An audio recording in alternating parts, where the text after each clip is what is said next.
Olá a todos, sejam muito bem-vindos. Obrigado por sua atenção. Eu sou o Breno. Este espaço aqui na internet é um lugar que eu criei para conversar com empreendedores e empreendedoras de diversos segmentos de mercado.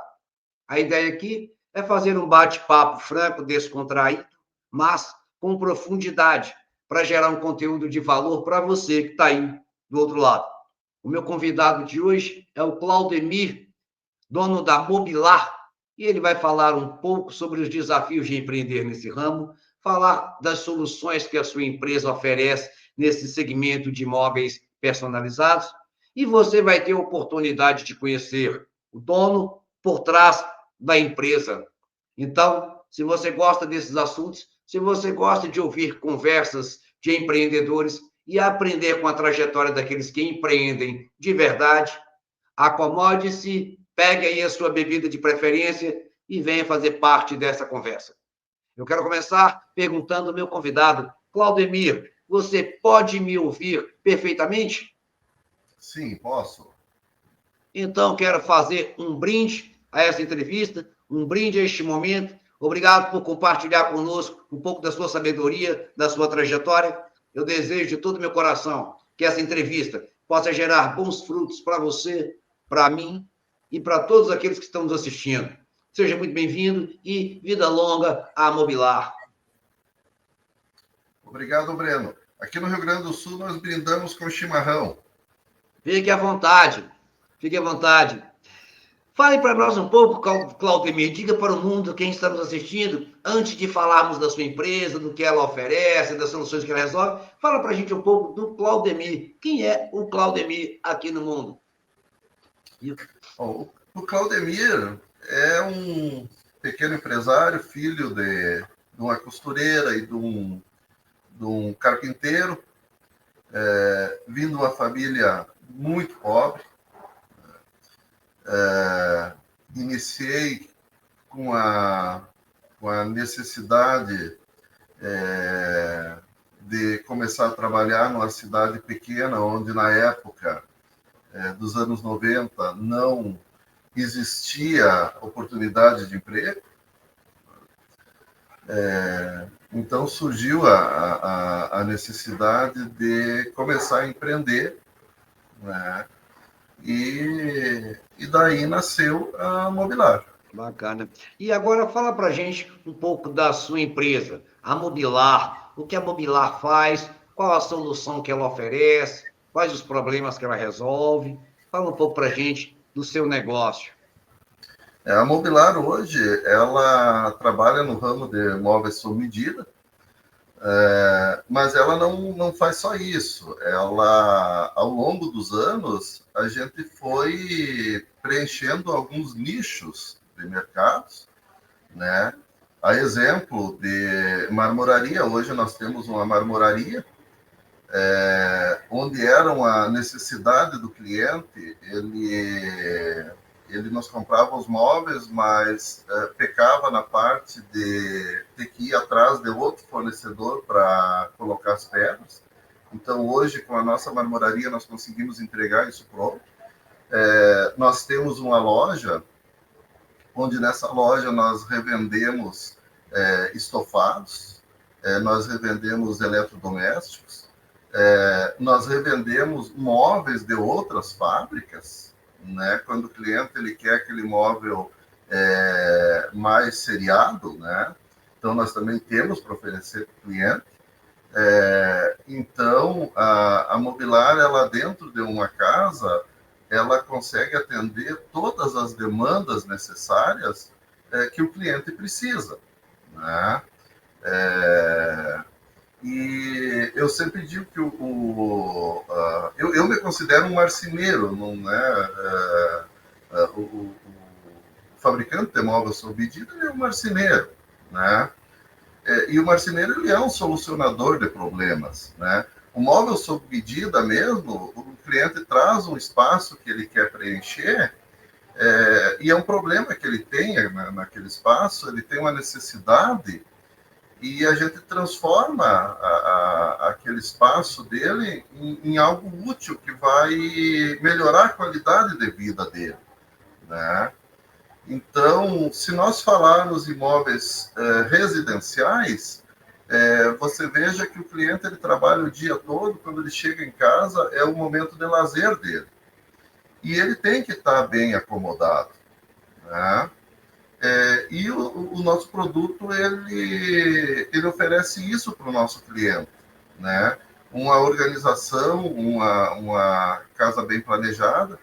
E nos móveis comerciais que a gente fabrica, a gente estuda todo um processo de exposição para o produto, que a gente também, nós trabalhamos muitos anos. Hoje a gente não faz muito móvel comercial, mas ainda a gente faz.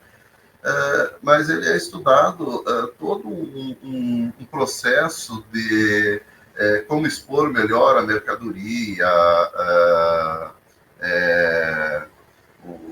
o acesso ao cliente, desde a questão de cor, a gente tenta não deixar o móvel, ele tem que ser um móvel bonito, mas ele não pode chamar mais atenção do que a própria mercadoria. Então, são coisas assim que ao longo aí de quase 3 décadas, a gente vem aperfeiçoando e juntando conhecimento, né? Bacana, você falou quase 3 décadas. Quanto tempo já tem de empresa? Assim, Breno, a empresa, eu iniciei ela em 98, né? Nós estamos agora em 2028, nós estamos fazendo 30 anos, né? Uhum. Então, mas eu já trabalhava com móveis antes disso, né? Uhum. Então, então a gente vem aí desde 98, se lançou aí no mercado, né? Como eu disse lá no início, nós tivemos um início muito difícil, né? Uhum. Iniciando com pequenas reformas, né? Sem maquinário. E como hoje, talvez a maioria das pessoas, muitos começam, né, dessa maneira, e eu acho que muitos que começaram dessa maneira, talvez até seja um dos segredos para dar certo, porque tu tem que fazer dar certo, não tem outra escolha, né? Uhum. Uhum. E vocês têm qual região do Brasil? Qual a localização da Mobilar e qual área de atuação? Assim, ó, hoje o que a gente faz?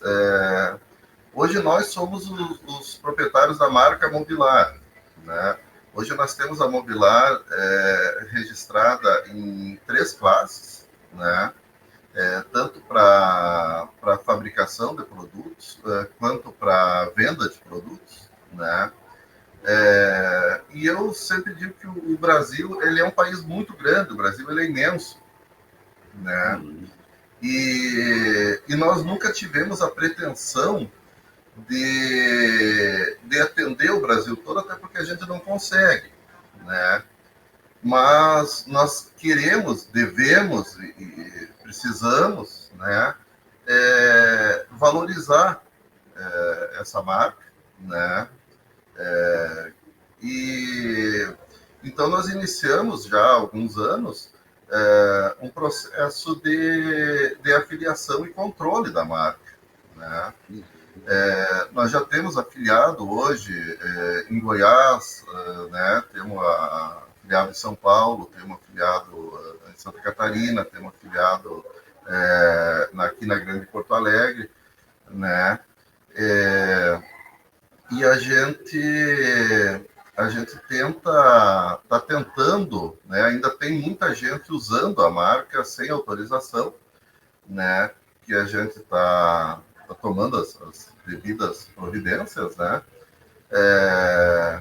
Nós aqui na matriz aqui, a gente tenta atender, nós já atendemos, eu trabalhei ali em 2013, nós atendemos uma região bem maior do que a gente atende hoje aqui, mas nos últimos anos a gente está tentando a fazer um sistema tipo aspiral, onde a gente começa no meio e vai fazendo o contorno. Porque não adianta eu querer atender um cliente a 1.000 quilômetros daqui e deixar um cliente que está a 50, 100 quilômetros daqui sem atendimento. Então, a gente mapeou a nossa região missioneira aqui e para a linha de móveis sob medida, a gente tenta atender num raio máximo de 200 quilômetros. Mas nós temos alguns móveis seriados, nós temos um site, né? Nós hoje somos lojas oficial no Mercado Livre. Então, nós temos hoje, por exemplo, foi feito venda para São Paulo também de produtos que nós fabricamos aqui. Então, esses produtos que nós fabricamos, que são vendidos em plataformas, esse não tem limite para venda, né? Mas as vendas via telefone, as vendas que são mais personalizadas, essa a gente tenta atender um raio máximo de 200 quilômetros aqui ao redor, né? Que é para poder ter um atendimento melhor mesmo para os nossos clientes. Bacana, bacana. E nessa sua jornada empreendedora, Claudemir, nesses quase 30 anos aí de mercado, qual foi aquele que você considera o maior desafio ou os maiores desafios nesse segmento e como você superou? Porque se você chegou quase 30 anos aqui de mercado, é porque você certamente já superou muitos desafios, muitos obstáculos, senão não teria chegado aos 30 anos de mercado. Me fala aí, qual, na sua visão, foi para você o maior desafio neste segmento? Breno, a gente assim, ó, a gente cai muito mais do que, né, se nós for em 30 anos aí, eu posso te dizer que a gente vive em crise em 30 anos, isso aí eu vou ser otimista se eu te dizer que só 20 anos a gente viveu em crise, né? Então, a gente cai muito mais do que levanta, né? Infelizmente, existem muito mais problemas do que, né, muito mais momentos difíceis do que, né, tem aquela frase, eu não estou bem lembrado agora, mas se eu não me engano, quando erro ninguém esquece, quando acerto ninguém se lembra, alguma coisa assim, né? Mas nós tivemos momentos bem, nós tivemos ali em 2002, quem é mais velho vai lembrar, se eu não me engano, foi por volta de 2002, onde o dólar disparou e nos faltou matéria-prima, né? Então, nós tínhamos pedidos que a gente não conseguia cumprir. Eu lembro, porque assim, ó, nós fabricávamos ali em 2002, nós fabricávamos também uma linha de móveis de metal, né? E nós usávamos tubos industriais. Se eu não me engano, lá nós tínhamos lá uma média de... Tinha um tubo lá que nós usávamos 1.000 e poucas barras por mês, e o fornecedor começou a mandar 200 barras por mês, né? E, se eu não me engano, na época a gente pagava, eu acho que 3, 4 reais a barra, e foi para 7 reais a barra. Então, foi uma época que foi muito difícil, né? Da gente superar, né? Eu lembro que nessa época foram poucas vezes que eu fiz sociedade na minha vida, mas essa época nós tínhamos um sócio e esse sócio ele tinha junto, que a gente agregou, tinha junto também fabricava-se junto também, que nós tínhamos agregado aos móveis de madeira, nós tínhamos a parte metálica dos móveis também, e era fabricado junto quadros de comando, aquelas caixinhas para energia elétrica, né? E ali naquela época teve na nossa região uma lei onde eram trocadas caixinhas de madeira na época por caixas de metal. E tinha muita troca, muita demanda. Então, uma das coisas que a gente fez na época, porque faltou muito aço, uma das coisas que faltou muito, a gente foi para as grandes empresas, em Panambi, e comprávamos retalhos de lata lá, né, que sobravam dos armazéns que eram construídos, e com esses retalhos nós transformávamos nas caixas, né? Então foi uma época que nós fabricávamos o que nós conseguia material, né? E então foi uma época bem difícil, né?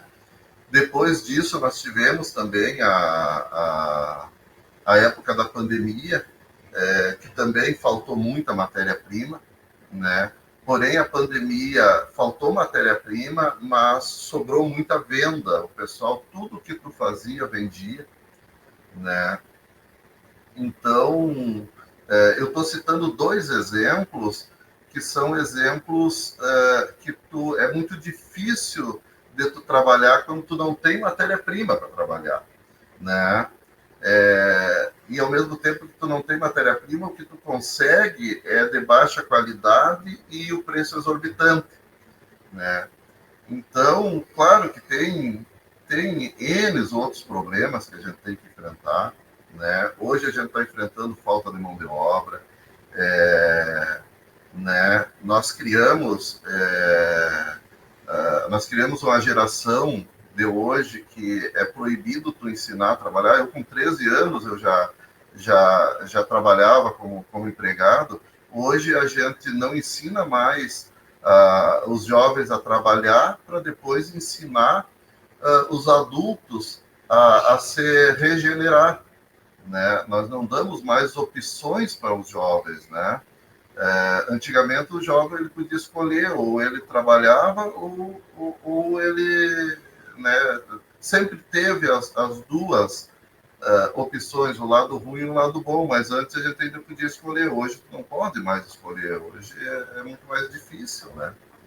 Os tempos mudaram bastante, né? E as coisas também mudaram. E você se lembra de algum momento, Claudemir, que você considera que foi o antes e o depois da Mobilar? Porque todo mundo, quando começa, vai patinando. Você falou aí, começou até sem maquinário, vai crescendo, mas e tem um momento em que a gente considera que foi o ponto de virada, né, do negócio. Você se lembra deste momento que foi o ponto de virada? E fala um pouco para a gente disso. O que foi o antes e o depois? E qual foi a atitude que você tomou que promoveu essa mudança? Assim, ó, eu não sei se é um defeito ou como eu disse, eu acho que nunca tá totalmente bom. Eu acho que a gente sempre tem que melhorar, né? E foi assim que eu vim fazendo desde o início, né? Então, nós temos vários momentos em que nós viramos o jogo, dá para se dizer, né? Nós fomos, aqui na nossa região, pioneiros em começar a usar programas para projetar móveis, por exemplo, né? Hoje, aqui, nós somos pioneiros em informatizar as máquinas aqui, né? Hoje, nossas máquinas são informatizadas, apesar de ser uma empresa pequena, né? Nós somos pioneiros hoje, para você ter uma ideia, em usar mão de obra prisional, né? Nós usamos mão de obra prisional para confecção já há bastante tempo. Então, assim, ó, eu não tenho uma atitude que a gente fez, porque, como eu te disse, a cada crise, e são muitas que vão acontecendo, a gente tem que tirar uma lição dali, né, e fazer com que aquilo ali sirva como exemplo para não se repetir e tentar fazer daquele limão uma limonada. Então, se eu for te citar o último marco, talvez, eu poderia te citar, por exemplo, quando nós começamos a produzir o nosso próprio mármore e granito, por exemplo. Nós deixamos de depender de outras empresas, né? Só que para fazer isso, quando a gente iniciou a marmoraria, ela demorou muito tempo para a gente conseguir fazê-la funcionar realmente. Para ter uma ideia, cheguei a trazer marmoreiro do Espírito Santo, que não deu certo, pagando valores altos. Então, ela foi muito decepcionante no início. Então, talvez por isso eu nem posso dizer que ela foi um marco. Hoje ela está conseguindo produzir de uma maneira satisfatória, mas se levou muito tempo, né, para mim conseguir fazer com, né, e eu acho que esse é um segredo, porque hoje se tu abre alguma coisa e tu não insiste com aquilo ali, ela não funciona e ela fecha, né? Então tu tem que fazer aquilo funcionar, né? Então foi assim lá no início, quando eu iniciei, assim com a loja, né? Porque todo negócio, ele não existe negócio ruim, não existe negócio bom, né? Porque tu vai dizer, eu vou colocar o mercado, e daí tu coloca o mercado e diz, não, o mercado não dá. Mas como é que para uns dá e para outros não dá? Então, vai da maneira que você administra, né? Da maneira que você resolve o seu problema e, principalmente, da maneira que você insiste, porque você vai perder dinheiro em algum momento, você vai ter que insistir, você vai ter que levantar de novo, né? Você vai ter que atender aquele teu cliente que te tratou mal, e tratar ele como amigo, não vai ter o que fazer. Então você vai ter que engolir muito sapo, né? E se você quiser empreender e não quiser passar por isso, tem que ficar trabalhando como empregado, não tem outra maneira. Quando foi que você, Claudemir, se descobriu empreendedor? Isso aí foi dom de Deus, herança de família, ou foi uma tragédia que aconteceu? Porque tem empreendedor que nasce de uma tragédia, né? E, E o que levou você a empreender nesse ramo de imóveis? Conta um pouco da sua escolha para ser empreendedor e nesse segmento de imóvel. eu assim, ó, eu me criei já tendo que trabalhar desde cedo. Como eu disse, eu vim de uma família muito pobre, né? Meu pai era carpinteiro, trabalhava na prefeitura. Minha mãe costurava para fora e fazia o serviço de casa, né? Então, eu desde cedo, desde muito, muito cedo mesmo, né? Se eu quisesse ter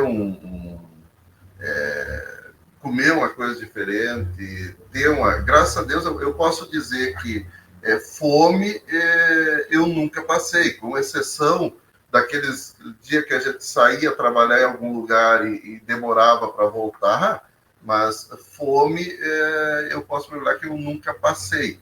Mas o que a gente tinha para comer em casa era o arroz e o feijão. Muitas vezes não tinha uma mistura, não tinha, né? Geralmente era isso. Então, se a gente quisesse comer uma coisinha um pouquinho diferente, a gente tinha que trabalhar, né? Porque o que meus pais ganhavam era aquilo ali, não tinha condição de ser diferente. Então, eu desde muito cedo, eu comecei a trabalhar cortando grama, vendendo picolé, A minha mãe fazia pastel, fritava rosca, fazia, e eu saía vender.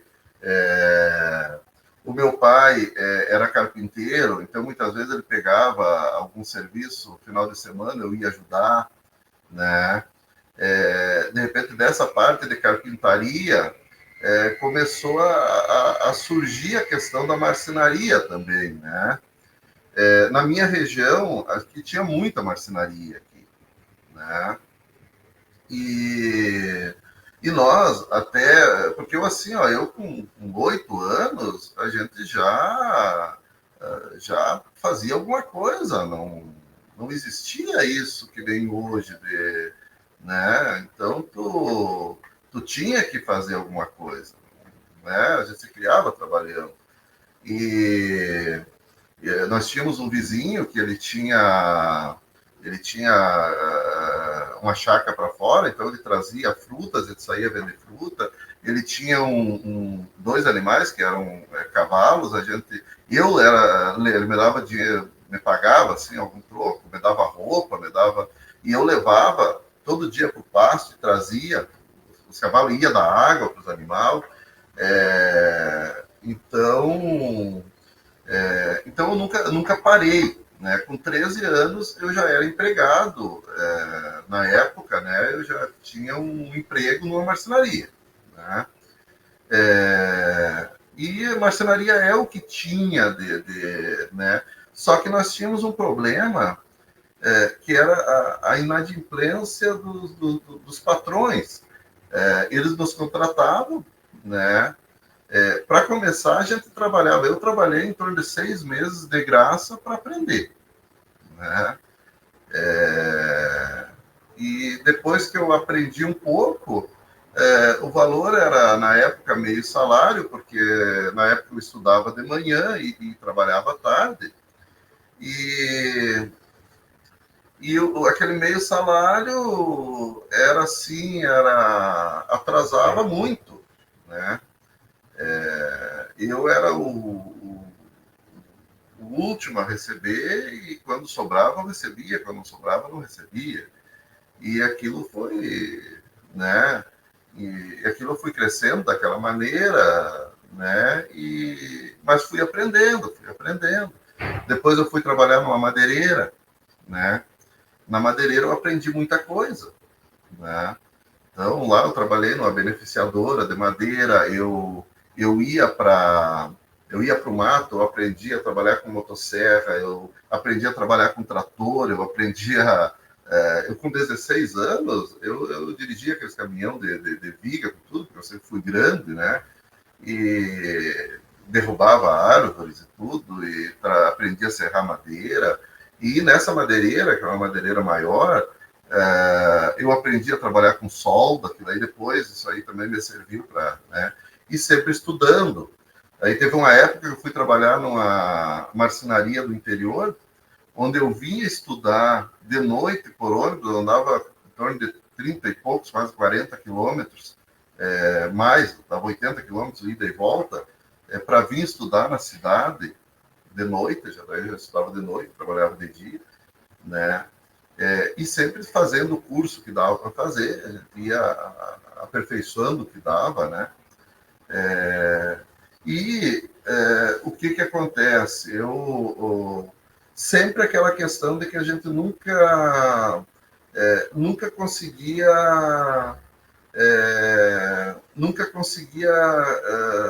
o atraso de salário era constante. Antigamente tu não existia os direitos ao recebimento que existe hoje, né? E nunca se cogitava, né?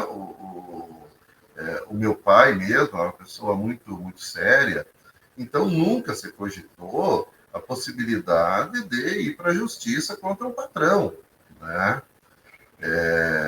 Então, assim, na verdade, a gente respeitava muito o patrão e agradecia a ele por ele ter ensinado a gente, né? Então quando eu já era um pouco mais velho, surgiu a ideia de começar a trabalhar por conta, porque eu já sabia, pouco razoável, né? E os próprios clientes, aqueles que viam que eu me destacava um pouco mais, né? E eu tive, assim, para ter uma ideia, colegas de trabalho que foram meus chefes no início, quando eu comecei, eu consegui mais tarde contratar eles para trabalhar comigo. Então a gente conseguiu sempre até um pouco de privilégio, né, de ter feito isso, porque eles também ficaram trabalhando com essas pessoas que também não honravam com Entendi. E pagamentos. qual foi a cultura, Claudemir, que você implantou na sua empresa? Porque todo negócio é também uma extensão da mente do dono, né? O que é que aquilo da sua filosofia de vida você levou para a Mobilar? Você implantou aí na Mobilar, como sendo aí os valores da empresa, a missão. Fala um pouco dessa cultura e como você vê o impacto disso no seu negócio. Assim, ó, uma das questões, como eu disse, nós tínhamos a marcenaria na minha região, quando eu iniciei, ela tinha uma reputação muito ruim, né? Essa cultura de não pagar o funcionário, ela se estendia também para os clientes, onde os marceneiros eles pegavam o valor dos clientes e gastavam em outra coisa, não entregavam, então era uma coisa muito bagunçada, né? Então, quando eu iniciei, eu posso dizer, sem sombra de dúvida, hoje nós temos empresas muito honestas, inclusive eu tenho hoje concorrentes, que eu não trato como concorrentes, mas eu tenho pessoas que trabalharam comigo, depois saíram e abriram seus próprios negócios e estão bem, e são pessoas sérias, né? Então, eu comecei a mudar essa cultura, porque quando eu comecei o meu negócio, no início era muito difícil a gente conseguir fazer uma venda e pegar parte do valor adiantado para compra de material, porque o pessoal estava muito ressabiado, né? E então eu posso dizer que eu comecei a mudar essa essa cultura ruim que existia, né, antigamente. Hoje, se entrar no nosso Instagram, eu tenho depoimentos de clientes nossos, né, onde fala da seriedade. O primeiro cliente, para ter uma ideia, que eu tive lá em 1998, continua nosso cliente até hoje. São vários clientes que eu tenho com mais de 20 anos e permanece sendo nosso cliente. Então, uma das culturas que eu trouxe, que eu implantei e trouxe para a Mobilar, é a questão de respeito ao cliente, né? Tentar problemas. Eu sempre digo que a gente nunca consegue contentar 100% dos clientes, né? Ainda mais quando se trata de móveis personalizados, é muito complicado entender o que o outro cliente quer, né? Muitas vezes, o móvel personalizado, cada móvel é um móvel diferente, então é complicado saber o tempo que tu vai levar para fazer aquele produto, né? Mas eu acho que a gente tem que conversar, não conseguiu entregar numa data, chama o cliente, né? Pede uns dias a mais, tudo tem que ser conversado, tem que ser analisado, né? Tentar ser o mais transparente possível, né? Tentar explicar para o cliente quando acontece o problema, que problema aconteceu, né? E ser correto, isso é uma coisa que a gente tem trazido desde o início, né? E isso acabou mudando no geral, porque a partir do momento que tu começa a fazer dessa maneira, né? Os que começaram a abrir depois, eles também. Hoje nós temos assim, é raro tu encontrar um marceneiro, um que diminuiu bastante, mas é raro tu encontrar uma empresa aqui na nossa região hoje que tenha esse problema, né, de contratar o serviço e não entregar, né? Então, foi uma das culturas que a gente conseguiu implantar aqui dentro e modificar ela aqui na nossa região. Bacana, bacana demais. Parabéns pela iniciativa. E você falou do Instagram. Vou deixar aqui na descrição desse vídeo também os links que você me autorizar, sites, redes sociais, viu? E você que está em casa aí, em algum lugar da região sul, São Paulo, Mercado Livre, está conhecendo agora um pouco do dono por trás da empresa, os links para você conhecer o trabalho da Mobilar e conhecer mais sobre o serviço que ela realiza vão estar aqui na descrição desse vídeo. Acesse para você conhecer um pouco mais o trabalho da Mobilar, trabalho aí do Claudemir. E Claudemir, agora falando um pouco de tecnologia e gestão, quais as ferramentas, quais as tecnologias você implantou no seu negócio e na sua empresa para ajudar você na gestão do negócio como um todo? Nós usamos ao longo dos anos, como eu te disse, nós fomos pioneiros em usar a informatização na empresa, né? Então, isso aí lá pelo início do ano 2000, nós já usávamos computador, né? Então, aí há 25 anos a gente usa informatização, né? E a gente vem usando, vem mudando vários programas de lá para cá, né? Um dos que a gente usa hoje para a parte administrativa é o Bom Saldo, né? Que é o programa de vocês, né? Foi o que mais se encaixou, né? Apesar de nós termos, hoje nós temos o Dinabox, que é o programa que hoje ele comanda a nossa CNC, faz os cálculos de materiais e faz os projetos, né?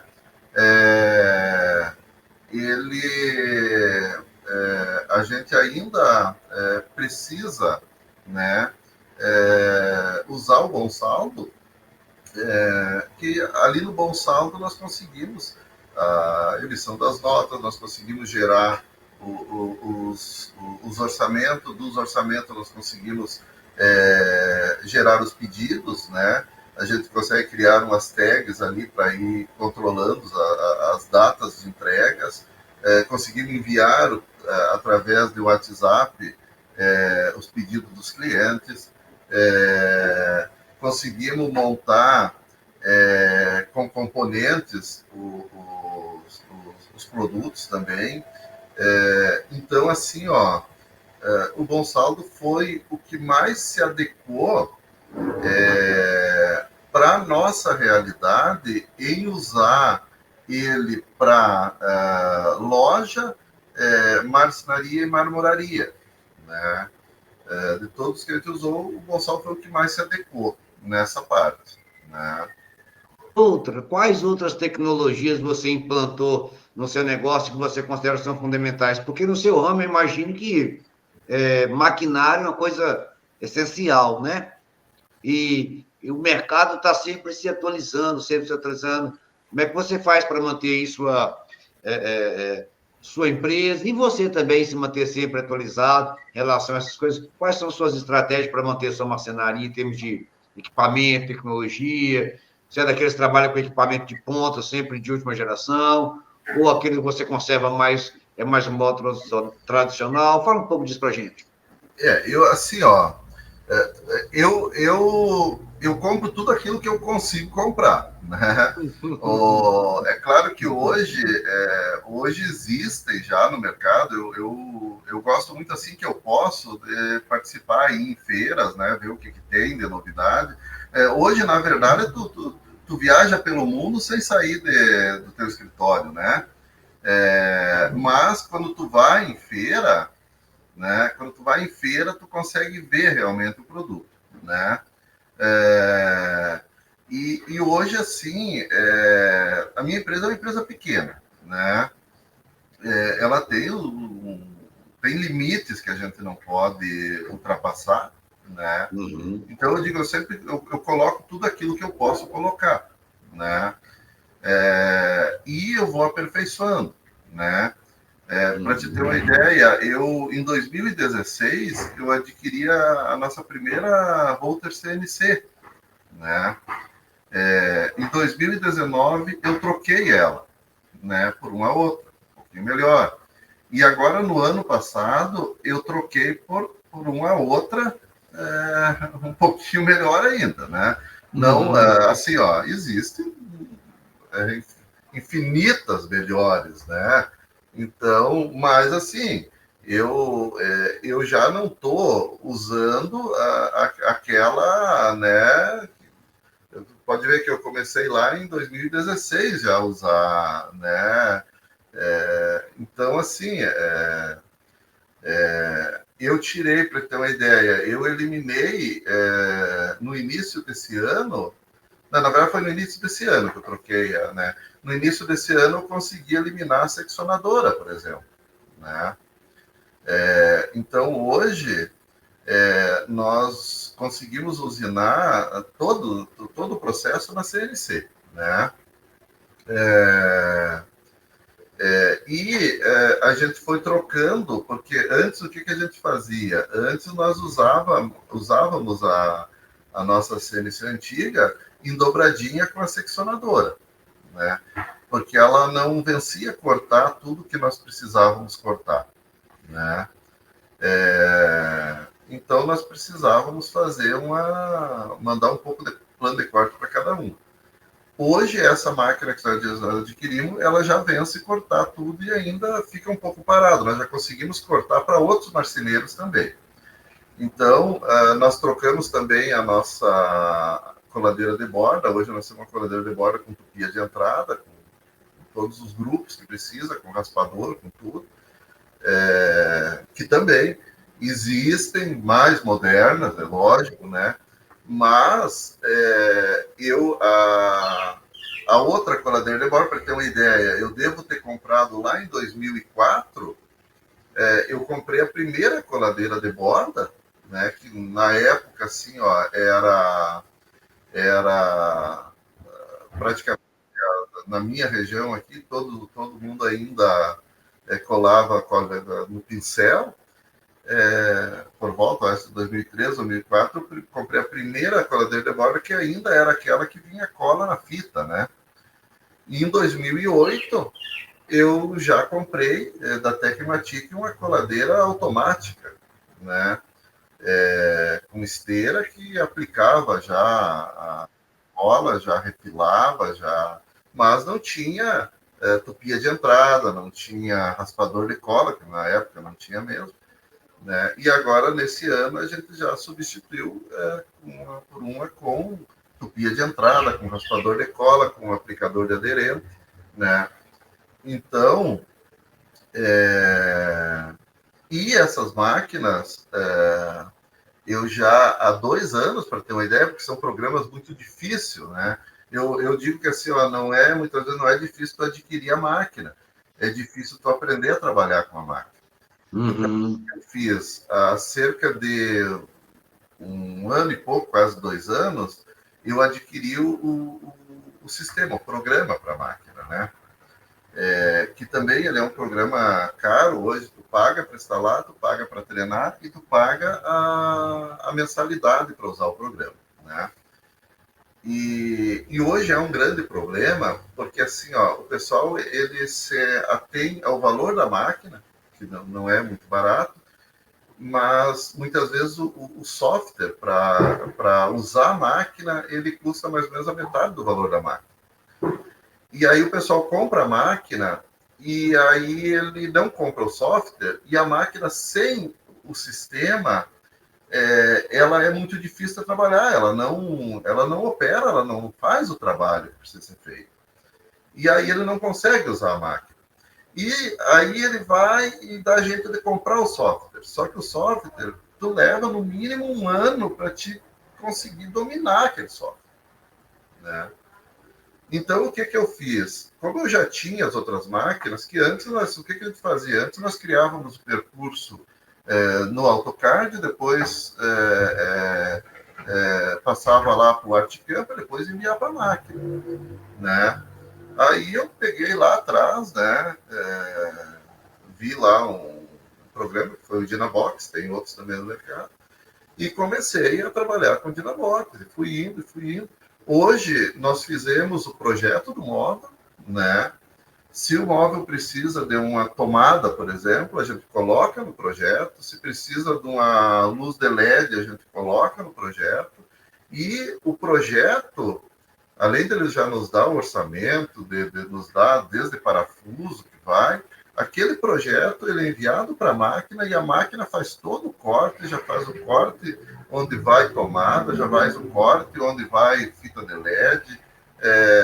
A máquina já faz tudo através do projeto, né? Então assim, ele é um nível de informatização muito, muito superior e é um nível que hoje, se um concorrente decidir hoje, eu vou comprar uma CNC e vou implantar isso, ele vai levar no mínimo, 1 ano e meio para chegar nesse ponto, né? Então, não é nem uma questão de dinheiro, é uma questão de tempo, né? Então, são coisas assim, quando a gente fala de informatização, a gente também tem que falar de tempo, de aprendizado,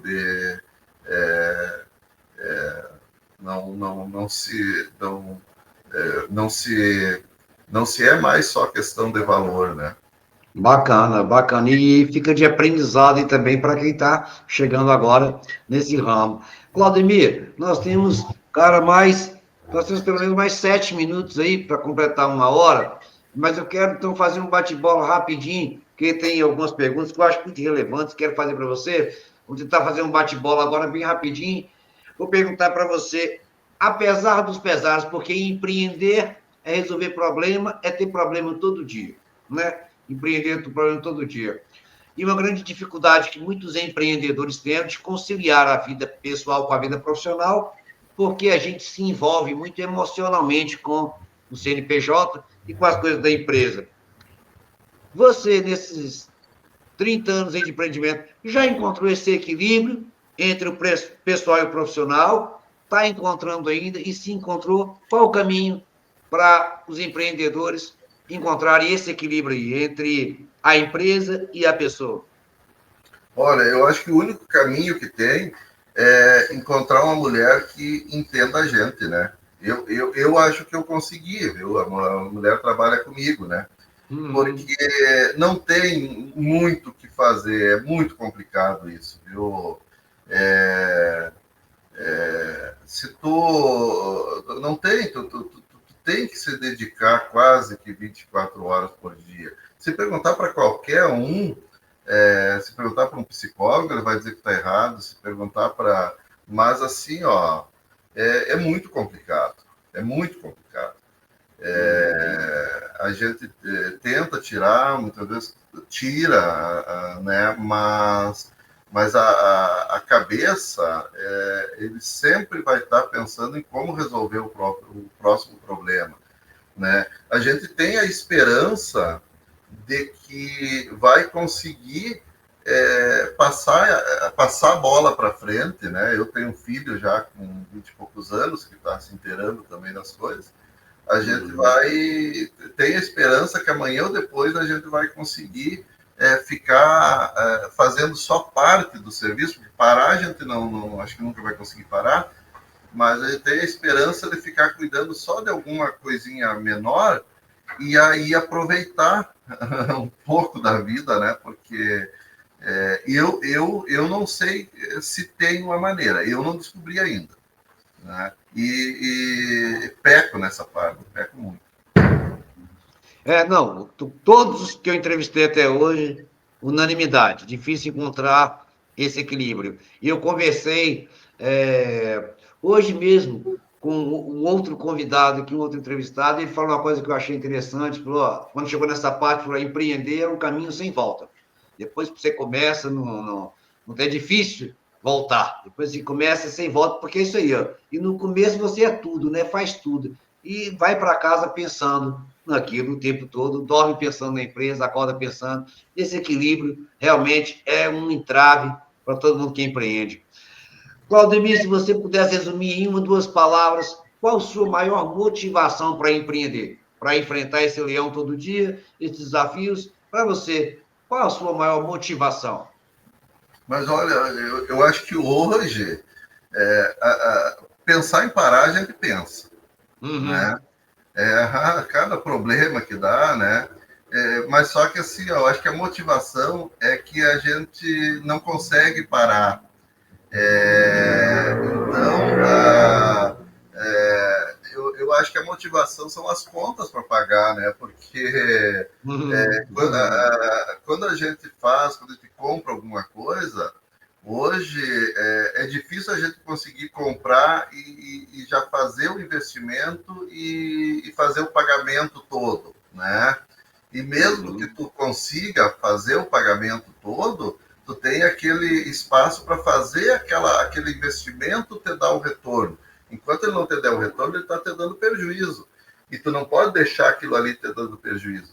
Então, a motivação é que tu é obrigado a fazer aquilo ali. Se tu não fizer, tu vai perder até o que tu não tem. Uhum. Então, né, na verdade, a gente empreende porque, sabe, a gente consegue fazer alguma coisa porque ninguém disse para a gente que era impossível de fazer, a gente vai e faz, né? Uhum. Se você pudesse dar um conselho para quem gostaria, para quem quer, tem vontade de empreender neste segmento de imóveis personalizados, com a sua experiência aí de 30 anos fazendo isso, que conselho você daria para um aprendiz, um iniciante nesse ramo? Eu, assim, ó, eu não gosto de colocar ninguém em fria. Uhum. Eu gosto de ser sincero, né? E não é nesse segmento, viu? Em todos os segmentos. Eu hoje, agora, nesse momento, né? E, infelizmente, o conselho que eu dou, e assim, ó, eu tenho dado, porque o pessoal vem, até a gente conversa, eu converso com muitos amigos que são empreendedores, e o conselho que eu dou neste momento, e eu não queria estar falando isso, é que nesse momento ninguém empreenda em nada, né? Espere um pouco, né? Espere pelo menos os nossos governantes eles aprenderem a cortar custos, né? E eu não sou partidário, não me interessa se está o A ou está o B, mas eu acho que não podemos exigir só do povo, temos que ter uma contrapartida no geral, né? Então assim, ó, quem tem o dinheiro, infelizmente, não queria estar falando isso, não, né? Uhum. Mas eu acho que hoje não é hora, né? Infelizmente, não é hora, né? Uhum. Não é só no meu ramo, né? Eu não indicaria ramo nenhum. Hoje Uhum. a gente está trabalhando para manter, tentando, né? Eu mesmo, um dos motivos de eu ter trocado essas máquinas nesse início de ano, teve uma grande questão que foi a falta de mão de obra. Hoje tu não consegue gente para trabalhar. E não é porque não tem gente, é porque as pessoas elas são incentivadas a não trabalhar, né? Uhum. Então assim, ó, infelizmente nós temos que esperar a coisa ela tomar um outro rumo, né? Então, quem está empregado hoje quer sair para montar um negócio, fica empregado mais um pouco. Uhum. Ó, o nosso tempo é valioso, Claudemir, já está chegando no final, assim, temos só mais 2 minutinhos, mas essa entrevista, como eu disse, ficará no YouTube, então essa entrevista vai durar enquanto durar o YouTube. Então, daqui 10, 15, 20 anos, nós podemos voltar aqui a assistir essa entrevista, nossos filhos, seus netos podem voltar e assistir essa entrevista, porque ela vai estar disponível para o mundo inteiro. Então, deixa uma mensagem, eu peço sempre para, no final, meu convidado deixar uma mensagem aí, final, o que você quiser dizer, seja para você no futuro, para quando você for rever essa entrevista, seja para o seu filho, quando ele for assumir o seu lugar aí, e você não estiver mais aqui, qualquer mensagem que você queira dizer, deixe suas considerações finais aí, para quem está nos assistindo. É isso aí, Breno. Eu acho que a mensagem que a gente pode deixar é que nós temos um Brasil muito grande, né? Temos que fazer com que as coisas deem certo, né? Nós temos aqui terras produtivas, nós temos tudo que precisa, assim, ó, nós podemos ser a nação mais rica do mundo, né? Nós temos que valorizar mais o que nós temos, né? Eu acho que cada um acreditar mais em si mesmo, né? Tem horas, como eu disse, que tem que esperar um pouquinho mais, mas assim que vê que dá para ir com cuidado e empreender, sim, né?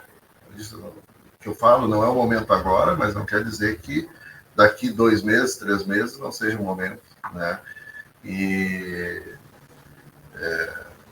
assim, ó, saber que vai ter tropeço, porque tudo tem tropeço, né? Não vai ser só rosa, né?